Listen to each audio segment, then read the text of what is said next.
If you've been thinking about starting a blog, building a site, or selling online, let me show you how to create your WordPress account in just a few steps. Don't forget to hit like and subscribe for more quick guides. Head over to WordPress.com and click on the Get Started button. From here, you can sign up using your email, Google, or Apple. I recommend using your email so you can easily receive important updates. Enter your email address and choose a strong password with letters, numbers, and symbols. Then check your inbox for a confirmation email from WordPress.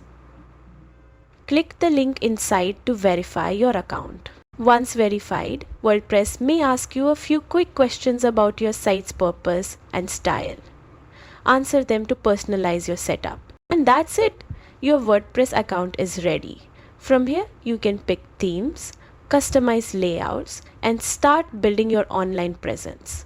If this helped, make sure to like, subscribe, and check out my other tutorials for more tips.